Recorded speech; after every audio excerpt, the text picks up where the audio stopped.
Welcome to E edification biology part 2 के अंदर आज हम डिस्कस करेंगे excretion in humans. Excretion in humans के अंदर दो जो ऑर्गन्स हैं वो बड़ा क्रिटिकल रोल प्ले कर रहे होते हैं। उनमें से एक लिवर है और दूसरा जो है वो किडनी है। सबसे पहले हम डिस्कस करेंगे कि लिवर जो है वो बेसिकली किस तरह से अपने फंक्शंस को परफॉर्म कर रहा होता है।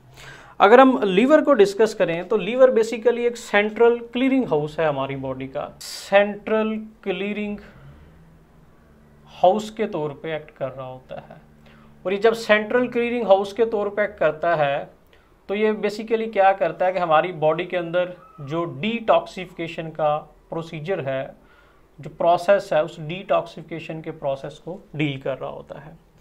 अब जब हम कहते हैं कि हमारी बॉडी का ये क्लीयरिंग हाउस है तो उसके साथ साथ एक तो ये डिटॉक्सिफिकेशन के अंदर रोल प्ले करता है, दूसरा ये क्या करता है, लिंक करता है या कोऑर्डिनेट करता है। कोऑर्डिनेट किसके साथ करता है? With other organs of the body. जब बॉडी के दूसरे ऑर्गन के साथ अपना रोल प्ले कर रहा होता है तो उस वक्त हम कहते हैं कि ये होम्योस्टेसिस के अंदर भी अपना रोल प्ले करता है। क्योंकि हम कहते हैं कि जब दूसरों के साथ अपना रोल प्ले करेगा तो ये होम्योस्टेसिस के अंदर भी अपना रोल प्ले कर। इट मीन्स कि ये होम्योस्टेसिस के अंदर दूसरा बॉडी के अंदर जो टॉक्सिक मटेरियल उसको रिमूव करने में अपना रोल प्ले कर रहा होता है। लेकिन इसके अलावा कुछ चीज़ें ऐसी भी होती हैं कि जो हमारी बॉडी से रिमूव होती हैं लेकिन वो मेटाबॉलिक वेस्ट नहीं होती, वो वेस्ट के तौर पे एक्ट नहीं कर रही होती। फॉर एग्जांपल हमारी बॉडी के अंदर जो स्वेट ग्लैंड्स होते हैं वो ऐसे लग रहा होता है कि हमारी बॉडी से ये भी मेटाबॉलिक वेस्ट है, ऐसा नहीं है। स्वेट ग्लैंड बेसिकली क्या करते हैं, हमारी बॉडी को कूलिंग इफेक्ट दे रहे होते हैं। जब हमारी बॉडी का टेम्परेचर इंक्रीज होने लगता है तो स्वेटिंग जो है वो कूलिंग इफेक्ट देती है। इस तरह हमारी बॉडी के ऊपर जो सीबम या सेबेशियस ग्लैंड्स होते हैं वो सेबेशियस ग्लैंड भी बेसिकली किसी सिक्रीशंस को रिलीज नहीं कर रहे होते। सेबेशियस ग्लैंड जो है किसी वेस्ट प्रोडक्ट को रिलीज नहीं कर रहे होते, बल्कि सीबम को रिलीज करते हैं। सीबम क्या करता है, हमें प्रोटेक्शन दे रहा होता है। हमारे फेस के ऊपर जो मुख्तलिफ किस्म के माइक्रो ऑर्गेनिज्म लग जाते हैं उससे ये प्रोटेक्शन देता है। और इसके साथ साथ हम कहते हैं क्योंकि लीवर जो है डिटॉक्सिफिकेशन के अंदर अपना रोल प्ले करता है, होम्योस्टेसिस के अंदर अपना रोल प्ले करता है। कैसे करता है? जो टॉक्सिक केमिकल्स होते हैं हमारी बॉडी के अंदर बनते हैं। फॉर एग्जांपल डीएमिनेशन के रिजल्ट में हमारी बॉडी के अंदर अमोनिया की फॉर्मेशन होती है। ये जो अमोनिया की फॉर्मेशन होती है, इस अमोनिया को बॉडी से बाहर निकालना काफ़ी टफ होता है। क्यों? क्योंकि इसके लिए बहुत ज़्यादा वाटर चाहिए होता है। तो हमारा लीवर क्या करता है, इस अमोनिया को कन्वर्ट कर देता है किसके अंदर? यूरिया के अंदर। और इस यूरिया कन्वर्ट करने के बाद किडनी जो है इसको बॉडी से रिमूव कर देता है। तो इसके लिए क्या होता है, हमारी बॉडी के अंदर एक केमिकल पाया जाता है जिसको हम ऑर्निथीन कहते हैं। ये सारा काम जो है लिवर के अंदर चल रहा होता है। ऑर्निथीन के साथ एक अमोनिया और एक कार्बन डाइऑक्साइड मिलते हैं, उसको कन्वर्ट कर देते हैं सिट्रुलिन के अंदर। सिट्रुलिन के साथ एक और अमाइनो ग्रुप आके अटैच होता है, वो कन्वर्ट हो जाता है आर्जिनोसक्सिनेट के अंदर। आर्जिनोसक्सिनेट आर्जिनिन के अंदर कन्वर्ट होता है। आर्जिनिन के ऊपर एक एंजाइम एक्ट करता है जिसको हम आर्जिनेज का नाम देते हैं। आर्जिनेज क्या करता है कि आर्जिनिन से यूरिया को अलहदा करके आर्जिनिन को कन्वर्ट कर देता है ऑर्निथीन के अंदर।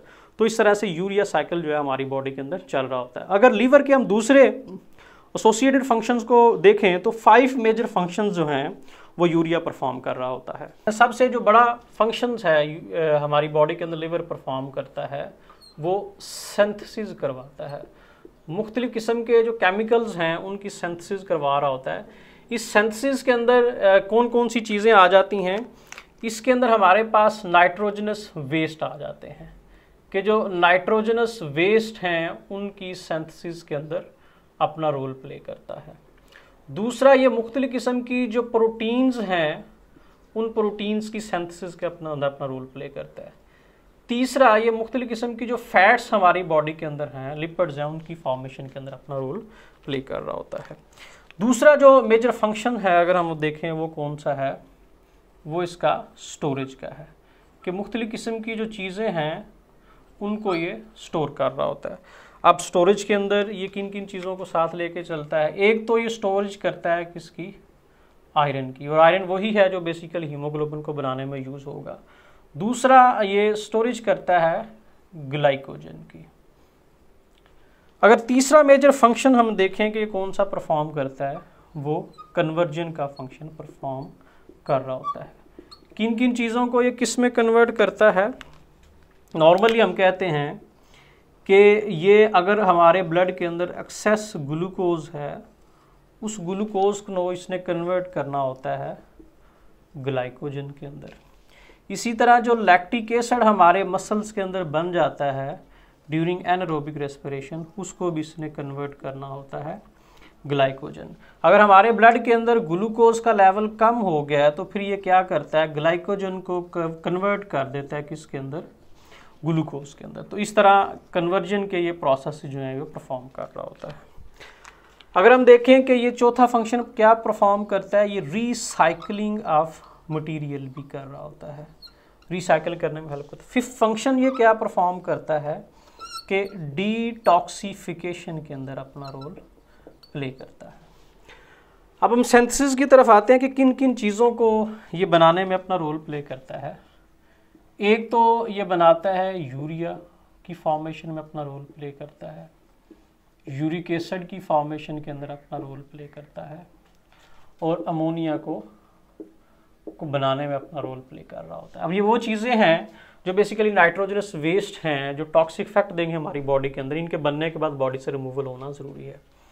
उसके बाद ये प्रोटीन कौन सी बनाता है, अगर प्रोटीन की पहली कैटेगरी को डिस्कस करें तो ये प्रोथ्रोम्बिन बना रहा होता है, और दूसरा ये फिब्रिनोजन बना रहा होता है। अब ये क्या करती हैं, ब्लड क्लॉटिंग के अंदर अपना रोल प्ले कर रही होती हैं। दूसरी जो मेजर कैटेगरी बनाता है वो एल्ब्यूमिन की बनाता है।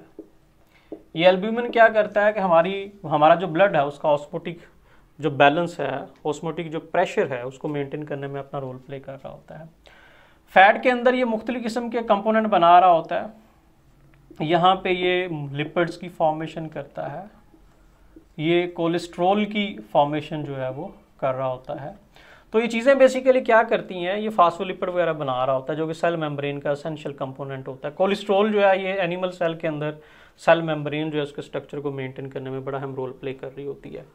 इसी तरह अगर आयरन को देखें तो आयरन बेसिकली क्या करता है, ये ऑक्सीजनेशन में हेल्प करता है। किस तरह से, क्योंकि इसी आयरन से क्या बननी होती है, हीमोग्लोबिन बननी होती है। दूसरा जो ग्लाइकोजन है, ग्लाइकोजन इसके अंदर पाया जाता है। अब ये क्या करता है, ये बेसिकली ग्लाइकोजन को जब स्टोर करता है तो ये मेंटेन करता है किसको, ब्लड ग्लूकोज को मेंटेन करने में भी अपना रोल प्ले कर रहा होता है।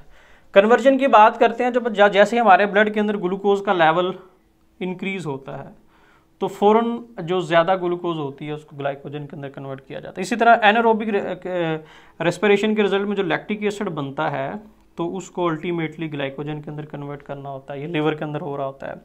इसी तरह अगर ब्लड के अंदर ग्लूकोज का लेवल कम हो गया है तो फिर ग्लाइकोजन को ग्लूकोज में कन्वर्ट करके जो ग्लूकोज है वो ब्लड को दी जाती है ताकि जो ऑप्टिमम लेवल है ब्लड के अंदर ग्लूकोज का वो रह सके।